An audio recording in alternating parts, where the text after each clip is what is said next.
Explicit, you want us to be here watching Dumbs and Blazers.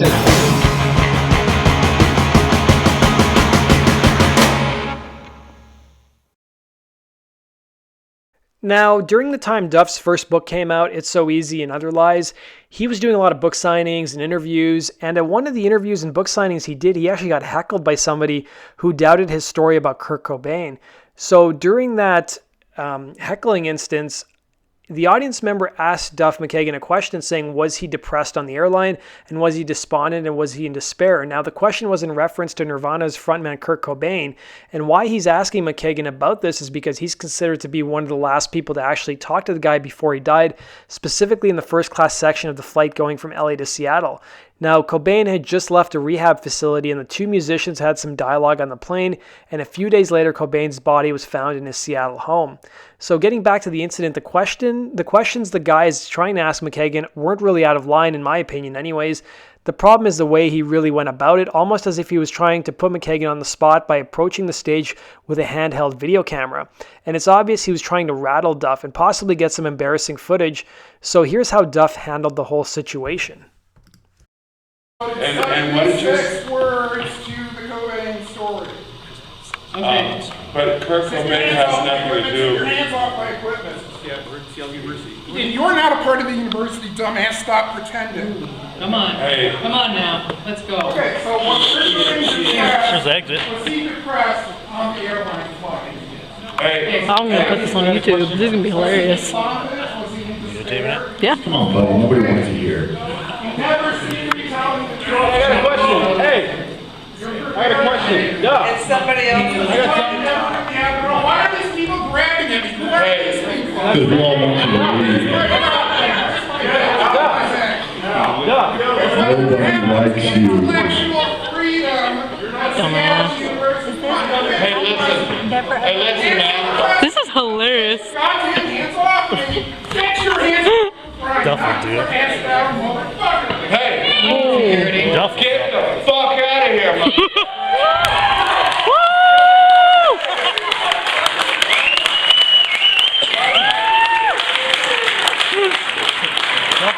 So here's what the Post had to say. He said, I was on the same plane as Kurt Cobain on the flight from Los Angeles a couple of days before his death.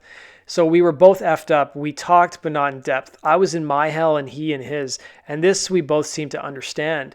When we arrived in Seattle and went to baggage claim, the thought crossed my mind to invite him over to our house. And there I had a real sense that he was lonely and alone that night. I felt the same way. There was a mad rush of people there in public. I was in a big rock band and he was in a big rock band. We were standing next to each other and lots of people stopped to gawk. I lost my train of thought for a minute and Kurt said goodbye and left his waiting town car. His new house was right down the street from my new house.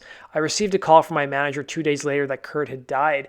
He felt compelled to reach out to Nirvana bassist Chris Novoselic, who McKagan came to realize he had so much in common with. Guns N' Roses and Nirvana, of course, were notorious arch enemies in the rock world back in that lifetime, and Duff revealed his long-standing guilt at not having reached out to Novoselic sooner. So here's an interview that Duff gave where he talked a bit about what him and Kurt talked about on the plane during that fateful ride in late March of 1994. I think I'd gotten off a tour and I was flying from LA up to Seattle to home. And I get on the plane and Kurt gets on the plane and sits next to me. And we took off and, he and I started talking. He had told me, he goes, I just took off from Exodus. We talked, we were drinking and Did you talk about any of that heroin addiction on that plane journey with Kurt? No, because we didn't want to, no way. It wasn't an addiction on that plane ride. When you're drinking on a plane, you're not going to talk about addiction. But, the classic heroin junkie thing is, like, you both score, like two guys get together and cop some dope, and then they're strung out, and you talk about, okay, we're gonna quit after this, and it's the classic, and it happens all the time. We're gonna quit. That's the only time you really talk about it. We got to Seattle. We went to baggage claim, and he was pretty down. And a friend of mine, this guy Eddie, met me at Baggage Claim in Seattle. Kurt and Eddie went out to have a smoke, and my friend Eddie came back in. I said, hey man, you know, maybe we should take him over to the house tonight, you know? And we were drinking, you know, so it wasn't a thing like I foresaw anything by any means. But he was down and he was on his own. And so Eddie went back out to get Kurt, and right at that moment, his car had picked him up, and he was gone. Were you surprised it was a suicide? No. I mean, it's shocking. Absolutely shocking. Anything like that's going to be shocking. But I didn't fall out of my chair in surprise. It's not like the guy was jumping around for joy the night before. So who was this guy who heckled Duff McKagan during his question and answer and his promotion for his book? Well, he's a well-known conspiracy theorist and journalist from Seattle named Richard Lee. In fact, he once sued for access to images of Kurt Cobain's body when it was discovered at his home back in April of 1994. So according to Consequence of Sound, photographs taken at the scene of Kurt Cobain's suicide will forever remain sealed following a new court ruling in Seattle.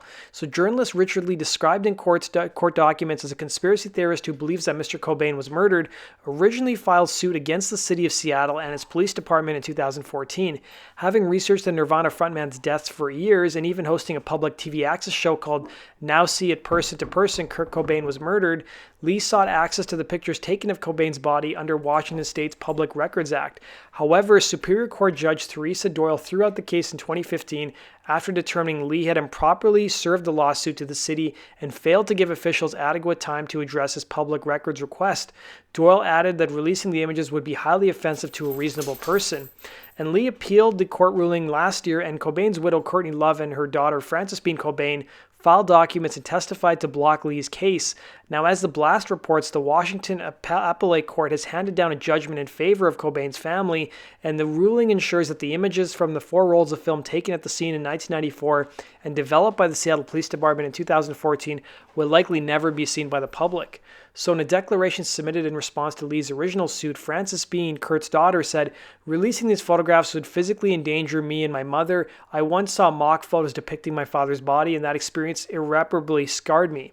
I cannot imagine how terrible it would be knowing the photographs that Mr. Lee seeks for public, and that I or any of my loved ones, including my father's mother and sisters, might inadvertently see them. Release and publication of photographs would shock me and exacerbate the post-traumatic stress that I've suffered since childhood." So a handful of images from 4 rolls of film in question were indeed released in the months prior to Lee's initial suit, though none of them were of Cobain's body. And conspiracy theorists have for years speculated that the rock star was murdered and it wasn't a suicide, despite officials ruling it so on numerous occasions. So a documentary exploring the conspiracy theories entitled Soaked in Bleach was released in 2014 around the 20th anniversary of Cobain's death. So that does it for today's video, guys. Let me know your thoughts down below. And do you guys remember this incident from back in 2011 when it happened? Thanks for watching, guys, and be sure to hit the like button and subscribe if you love GNR as much as I do. Take care. Hey, this is Dizzy Reed from Guns N' Roses, and you're watching GNR Central. Yeah!